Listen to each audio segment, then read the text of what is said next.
Ibu kita ini nggak pernah minta upah, ayah kita juga nggak pernah minta upah.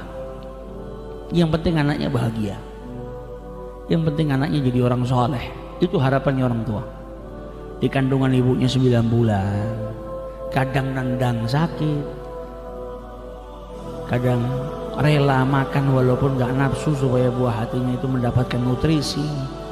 Ketika lahir ibunya ngalamin sesuatu yang gak pernah dialamin sama seorang lelaki, ngalamin sesuatu yang dahsyat, bainal hayati wal maut. Seorang ibu yang melahirkan anaknya itu di antara hidup dan mati. Sakitnya adalah sakit kedua setelah sakaratul maut. Sakit paling dahsyat pertama itu yang nomor 1 sakaratul maut. Yang kedua sakitnya seorang ibu yang melahirkan anaknya. Sakitnya melebihi daripada 40 tulang kita dipatah-patahkan. Sakitnya wanita yang melahirkan itu melebihi daripada sakitnya 40 tulang yang ada di tubuh kita ini dipatahkan. Itu tangan kita andai kata dipatahkan gitu sakitnya kayak apa sih? Ini 40 tulang dipatahkan, sakitnya lebih daripada itu. Itu ibu kita ngalamin proses yang sangat sakit demi mengeluarkan buah hatinya. Setelah itu bukan selesai. Tadinya 9 bulan di kandungan, setelah itu belasan tahun dirawat.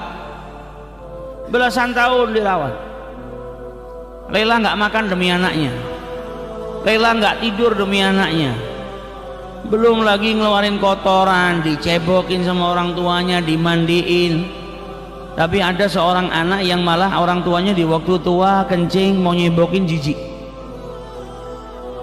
Orang tuanya di masa tua sudah nggak bisa mandi sendiri, kemudian anaknya malas untuk memandikan kedua orang tuanya, padahal di masa kecil belasan tahun.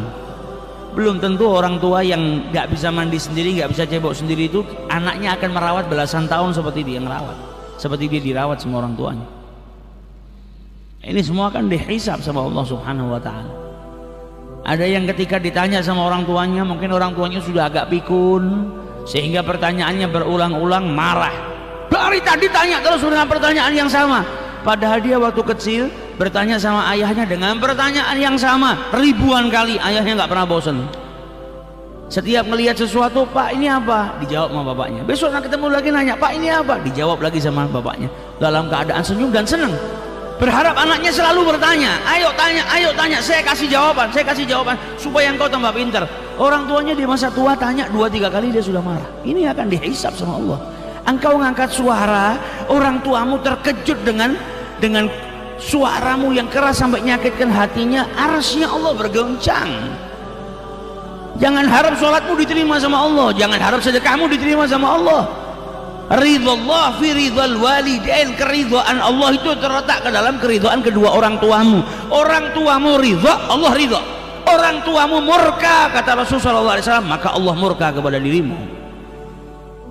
Itu sudah sunnatullah, sudah diikat sama Allah Subhanahu wa ta'ala. Siapa yang ingin tahu dirinya saat itu dia dimurkai sama Allah atau diridhoi sama Allah, lihat bagaimana orang tuanya. Kalau orang tuanya ridha sama dia, berarti saat itu Allah sedang ridha.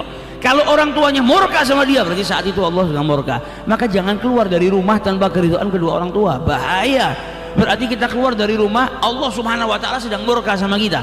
Nah kalau di jalan kita mati, berarti kita mati dalam keadaan dimurkai sama Allah Subhanahu wa ta'ala. Jangan sampai kita berbuat sesuatu yang mendatangkan kemurkaan orang tua.